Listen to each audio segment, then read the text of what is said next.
Yahvé o Jehová es un personaje histórico, del cual no todos conocen su procedencia. Un ser que consiguió imponerse como Dios absoluto de la creación. Pero si vamos a los textos, analizamos sus actos y observamos sus inicios, existe una perspectiva muy diferente. Explicaremos 5 motivos por los cuales este Elohim no puede ser el Dios con mayúsculas. Empezamos. Hola a todos, bienvenidos al lugar sin tiempo ni espacio. Hoy vamos a hablar sobre Yahvé, Jehová o Dios, el Padre, el Creador de todo, el Dios de dioses, según la tradición religiosa que ha imperado en gran parte de las culturas. A este personaje histórico se le da el matiz de Dios de la creación. Pero surgen múltiples problemas en los textos, tanto en traducciones del hebreo como en sus actos como supuesto Dios absoluto. Veamos los diferentes textos y leyendas que podrían confirmar esta hipótesis. Los 5 conflictos principales son: 1. Su pasado antes de la Biblia hebrea. El politeísmo hebreo. 2. Su nombre no aparece en el Génesis bíblico. Aparece a partir del Éxodo. 3. Hay muchas palabras divinas que están mal traducidas. 4. Un Dios absoluto, celoso de otros dioses. 5. Un Dios justo que castiga a su pueblo con horror. Intentaremos hacer un resumen de estos 5 conceptos, ya que sería muy largo explicar todos los pasajes que hacen alusión a Yahvé, como un Dios más, como el Dios específico del pueblo hebreo y solo de ellos. Punto 1. Su pasado antes de la Biblia hebrea es convulso y complicado de descifrar, ya que los judíos adeptos se ocuparon de dejar el menor rastro posible de otros cultos más antiguos de los hebreos primitivos. La Biblia hebrea data del siglo VI antes de nuestra era aproximadamente, y los textos más antiguos de esta no van más allá del siglo IX a.C. Estaríamos hablando del año 800 o 900 antes de la llegada del Mesías. Una datación histórica corta, en comparación con otras culturas y hallazgos por todo el mundo. La arqueología y crítica textual intentan dar explicación a esto, y existen algunos indicios de que Yahvé, en la historia primitiva hebrea, es parte de un panteón de dioses y no un dios único. El culto a Yahvé ya existía durante la Edad de Bronce, en el periodo comprendido entre el 1200 y el 3300 antes de nuestra era. Los primeros hebreos eran politeístas y adoraban al propio Yahvé, a Baal, a El y a Aserá. Son dioses que proceden en sus inicios judaicos en la tierra de Canaán. Aserá es considerada por algunos estudiosos como la consorte de Yahvé, pero los textos de Ugarit explican que Aserá o Astarot era la esposa de El, o Elión, el más alto de los dioses. El término El aparece escrito en la Biblia hebrea, pero en traducciones posteriores se introdujo como el Altísimo, para dar este matiz a Yahvé, pero que sin duda no se refiere a este, sino a Elión, antiguo dios que dominaba el panteón politeísta hebreo. La propia Biblia describe cómo Elión asigna las tierras a los otros poderosos, y a Yahvé le toca el pueblo de Israel, que en esa época solo era una línea genética reflejada en el patriarca Abraham. Ni siquiera una gran zona, dando a entender que Yahvé no era de los más importantes entre los Elohim, pero su furia como dios guerrero terminó imponiéndose. El término El Shaddai, que se traduce como todopoderoso, que aparece en la historia de Abraham, cuando aún no se había pronunciado el tetragramatón YHWH, realmente significa el de las estepas, dando a Yahvé el título de la zona geográfica que dominaba. El culto a Aserá es muy antiguo. La madre de todos, la diosa de la fecundidad, llamada por otros nombres como Istar, Afrodita o Venus, entre muchos más. Restos arqueológicos e inscripciones han confirmado su presencia en el mundo antiguo hebreo. hecho que varios reyes del pasado intentaron cambiar. Para finalizar la labor tenemos al famoso rey Josías, que realizó una profunda reforma de la cultura hebrea antigua y destruyó casi la totalidad de restos de otros cultos. Su religión oficial es proclamada como Yahvismo, con la figura central de este dios y el rechazo a otros dioses del panteón como Baal y Aserá. Las bases estaban sentadas, y desde estos reyes Yahvé fue ganando fuerza y ya en el exilio de Babilonia, los judíos vinieron con el único Dios para todos, el gran Dios del pueblo de Israel. También es importante mencionar que aparecen inscripciones sobre Yahvé o nombres similares en Arabia y Egipto, por ejemplo, siendo esta una deidad muy antigua y conocida, pero no la deidad absoluta.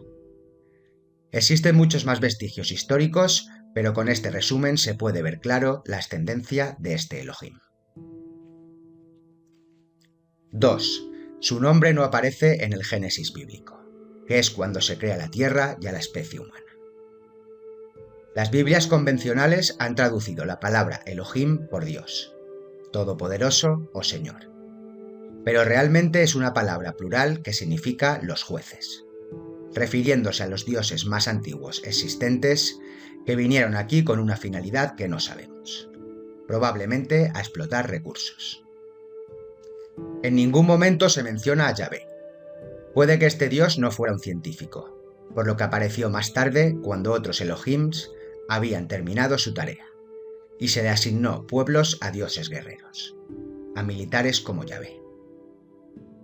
Este dios no puede ser el creador del todo, ni de la tierra ni de la especie humana, porque simplemente no estaba allí, o no tenía relevancia al no mencionarlo. Se menciona a él, o Elión, al más alto de estos Elohim. La palabra crear de la nada no existe en hebreo. Por tanto, sobre la tierra, un planeta en caos y tinieblas, y sobre la especie autóctona, la humana, se realizó una intervención o modificación, lo que indica que estos dioses o Elohim disponían de una tecnología de terraformación y separación de aguas, y de una ciencia genética muy avanzada. El Génesis parece un libro distinto al resto de la Biblia, ya que no habla de la historia del pueblo hebreo con su Elohim. Parece una historia mucho más antigua, para después moldear las creencias en el resto del relato. Pero no fue hasta tiempos de Moisés que el nombre de este Elohim vio la luz. Muchos siglos después, cuando Moisés pregunta por su nombre, este le revela el tetragramatón, YHWH, un nombre que no tiene traducción posible, ya que no es una palabra hebrea. Así que realmente sería mejor mencionarla así, como YHWH, y no Yahvé o Jehová, ya que las escrituras no tienen vocales y es imposible determinarlas en una palabra desconocida. En algunas traducciones, YHWH se ha introducido hasta en el Génesis, alegando que tras saber su nombre en Éxodo ya se puede utilizar tranquilamente en Génesis, porque sabemos quién es, pero esto no funciona así. Si Yahvé no aparece en el Génesis, es sencillamente porque este ser no creó la tierra, ni a la especie humana. De hecho, ninguno de los dioses antiguos que vinieron aquí crearon un planeta y a una especie de la nada. Para la creación habría que irse mucho más atrás. 3. Palabras mal traducidas en la Biblia a partir del texto original. Este es el problema básico del malentendimiento de las historias, ya que suponiendo que los judíos ya adaptaron en el siglo VI sus propios textos para dotar a su Elohim de un matiz especial y contar su historia junto a él, lo de las siguientes Biblias es simplemente una barbaridad histórica y poco respetuosa. Hemos mencionado en los otros 2 puntos algunas de estas palabras mal traducidas. El o Elión, que se traduce como el Altísimo, con un matiz divino que no tiene, ya que es el más alto de los Elohim, su líder o más antiguo. Elohim, palabra plural que determina a estos dioses antiguos que aparecen en todas las culturas de la Tierra. No se refiere a un dios único. YHWH, un término que no se sabe de dónde proviene y que se usa en pasajes en los que este ser aún no ha aparecido. Y el Shaddai, refiriéndose al propio Yahvé, como el de las estepas o el de las montañas, como dominador de una zona específica. Para completar el puzzle de palabras importantes faltarían 3. Olam, que se traduce como eternidad, el eterno, cuando este término, al igual que la palabra crear de la nada, no existe en hebreo, ni por tanto en los textos originales.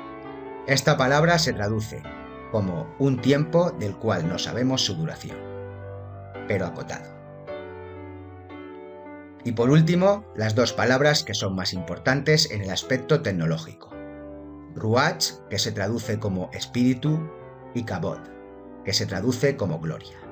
La gloria y el espíritu de Dios, que mencionamos en el vídeo anterior y que significan realmente algo que se mueve en el aire y algo pesado.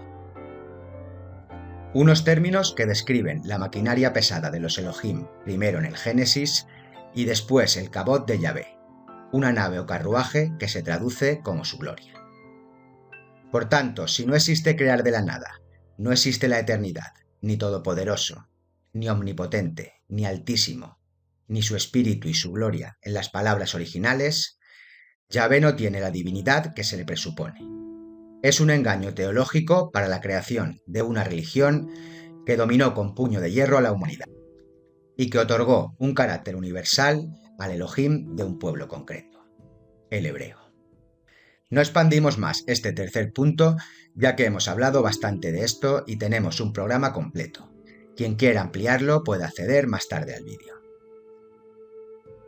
4. Un Dios absoluto no puede ser celoso de otros dioses, que estén por debajo de él. Menos aún el creador celoso de algo que él mismo habría creado. Y las alusiones a la idolatría son comunes en la Biblia, sobre todo en contra de su acérrimo enemigo Baal, que antiguamente era considerado el dios de la tormenta, título que heredó Yahvé cuando se impuso su creencia. Yahvé se pone furioso cuando se nombra a otro poderoso.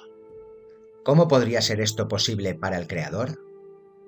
El libro secreto de Juan, de los códices de Nag Hammadi, explica las características del uno como ningún otro libro. Las características de la fuente primordial. Y una de ellas es que el uno no necesita nada de otro que sea posterior a él, ya que todo emana de él. Este libro cita otras características incompatibles con Yahvé, ya que lo nombra como invisible, ya que nadie ha podido verlo, inmutable, ya que no hay nada que lo modifique, incognoscible, ya que nadie puede conocer su naturaleza, y preexistente, entre otras, ya que está antes de todo, características que serían difíciles de atribuir a Yahvé, que ya de por sí está interactuando con la especie humana directamente.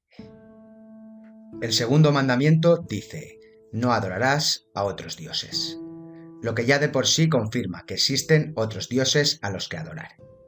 Y los celos de Jehová se hacen patentes con la idolatría, con la que castiga a otros y a su propio pueblo. Precisamente este es el quinto motivo que exponemos. 5. Un Dios justo que castiga a su pueblo con horror.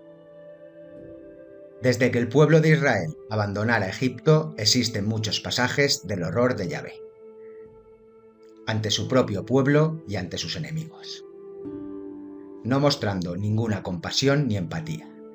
Su única consigna es la rectitud y que sigan sus órdenes sin preguntar. Las masacres de israelitas por no cumplir sus órdenes en batalla o por idolatría se cuentan por miles en los textos. El ejemplo más clarificador lo tenemos en el rey Saúl, que venció en numerosas batallas para su Elohim, pero que en una de estas no elimina mujeres y niños, ni algunos animales que pueden ser provechosos. Este acto enfurece a Yahvé, por no seguir sus directrices a rajatabla, y provoca que el joven y valeroso rey Saúl se vuelva loco y se quite la vida. Entre sus enemigos no había piedad, aun sabiendo que muchas tribus eran parientes de los propios israelitas. y entre sus súbditos no había compasión si desobedecían sus mandatos. La Biblia es el mayor relato de muerte existente en la historia de la humanidad. Un patrón que luego siguió la Iglesia romana para imponerse y borrar del mapa a los que eran contrarios a su fe. Si su Dios así lo hacía, entonces no debería ser tan mal. Conquistaremos y evangelizaremos en el nombre de Dios. Yahvé, o el Elohim guerrero que se impuso al resto de dioses de su panteón y de otros panteones. Se podrían ampliar mucho más los puntos y saldrían muchas más historias interesantes, pero el programa se extendería demasiado. Con esto queda claro que tanto históricamente como a nivel de textos y de cualidades divinas, es imposible que Yahvé sea equiparado al Uno, a la fuente original de la que todo emanó. Dejamos enlaces debajo de vídeos que amplían estos contenidos, por si son de vuestro interés. Que cada uno saque sus propias conclusiones. Nos despedimos desde el lugar sin tiempo ni espacio. Si te ha gustado el vídeo os agradecemos un like y no olvides suscribirte para seguir indagando en los misterios de la humanidad.